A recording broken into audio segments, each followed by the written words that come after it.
Nous allons vous conter la biographie imaginaire du peintre Slobodan.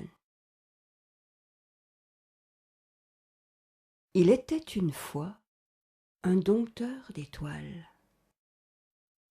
À cloche-pied, entre étoiles et hommes, il court. À frontière de vie passe le rêve. Funambule des couleurs sur l'arête du silence, la tête à fleur de nuages, pinceau trempé dans le rêve. Il coud des étoiles et du bleu. La nuit est sa couleur, l'enfance est sa patrie.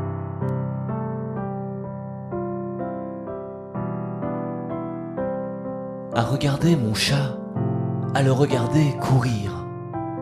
Courir comme on vole, dans une légèreté amusée, plus souvent posé sur le vent que sur la pointe des pieds. J'ai appris à courir sur les toits, entre étoiles et cheminées. Très vite, mon chat m'a appris à aimer les étoiles.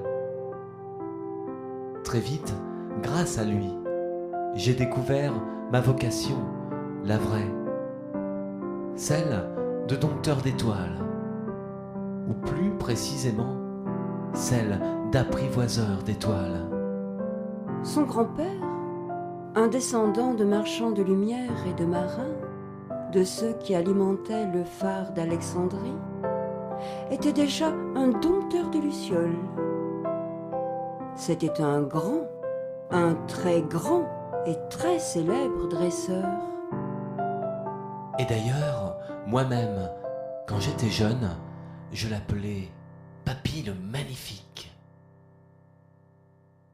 À cette époque, très souvent, quand il croyait que l'une d'elles s'était échappée, Alice, son épouse, le pourchassait, obligée qu'elle était de le rattraper sur les toits avant qu'il ne se fasse mal. Parfois, elle le rattrapait par le col, d'autres fois par la manche de sa veste, ou même par le pied, avant qu'il ne saute. Il ne savait pas que les lucioles n'habitent que dans la tête des hommes pour éclairer leurs rêves. Toujours est-il qu'il m'a légué ses rêves d'étoiles et son amour de la lumière, celle qui peint les embellit et les trompe-l'œil sur la raison. Très jeune, déjà, je tenais de lui et de mon chat cette si tenace vocation qui guide encore ma plume et mon pinceau. En ces temps lointains, on n'allait pas encore à l'école, et les habitants de cette planète croyaient que le ciel était peuplé de gigantesques lucioles sauvages, ce qui était faux. Mon instituteur me l'a dit bien plus tard. Si c'était vrai, nombreuses comme elles mangeraient les arbres et les laitues. La terre ne serait plus alors qu'un triste jardin. Et comme les rêves poussent à l'ombre, il n'y aurait plus de rêveurs, de funambules, ni de chasseurs de lune.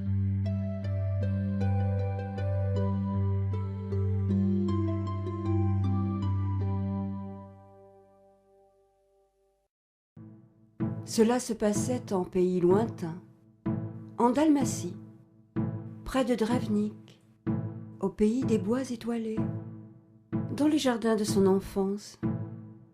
Là-bas, j'ai acheté très vite la panoplie des dresseurs d'étoiles. Un fouet à musique céleste, une épuisette à très longs manches et de petites cages en cristal doux.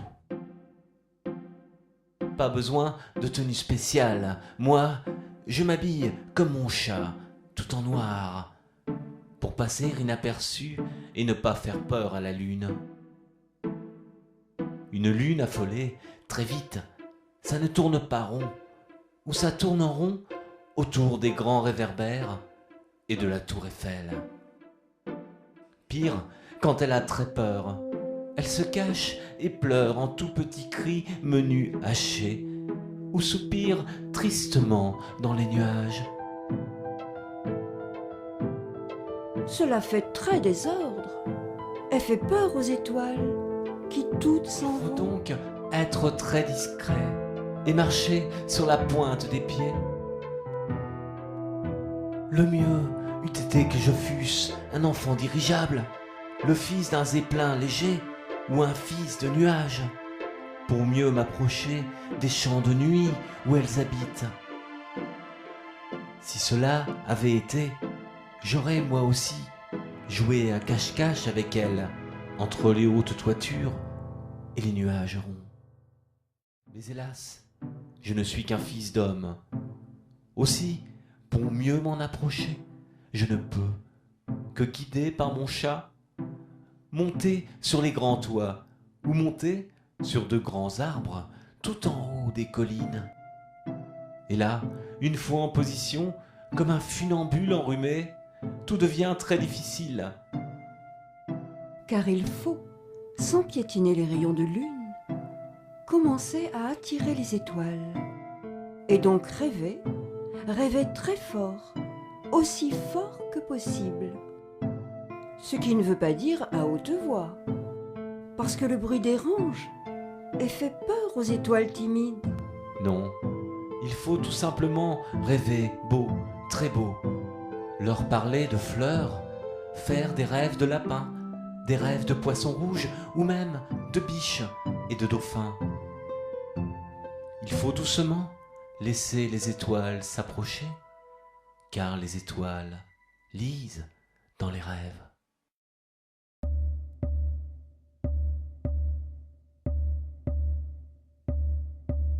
Là encore, les complications s'accentuent. Car il faut, de la main droite, sans se réveiller et sans marcher sur la queue du chat, prendre son fouet à musique céleste, dont les claquements sont des symphonies cosmiques si belles que les étoiles se pâment en fermant les yeux. Là, il faut de l'autre main prendre son épuisette, garder tous ses rêves dans la tête, ne pas en perdre un seul, ne rien faire tomber et ne pas tomber, ce qui est inutile, qui fait mal et qui fait peur aux étoiles.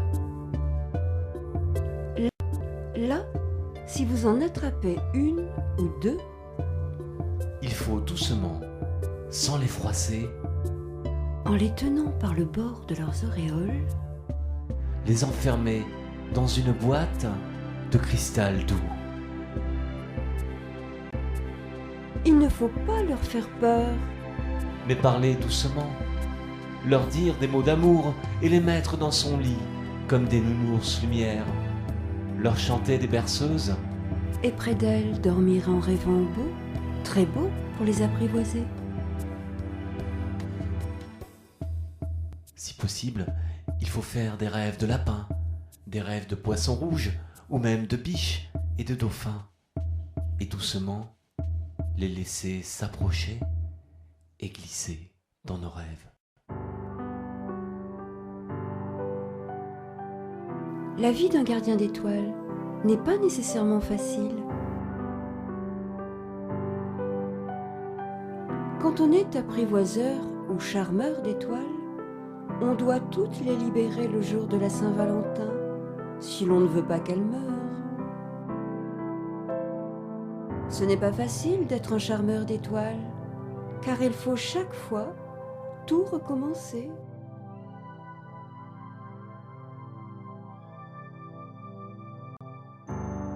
Avec le temps, j'ai pris de l'âge. Ma femme, maintenant, ne me laisse plus monter sur les toits. Alors, je peins des étoiles, je repeins la lune. Et quand tout va mal, pour que tout aille bien, je peins mes rêves au jardin des lucioles.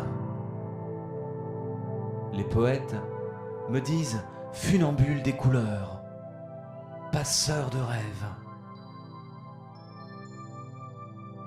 Je m'appelle Slobodan. Je suis dompteur d'étoiles.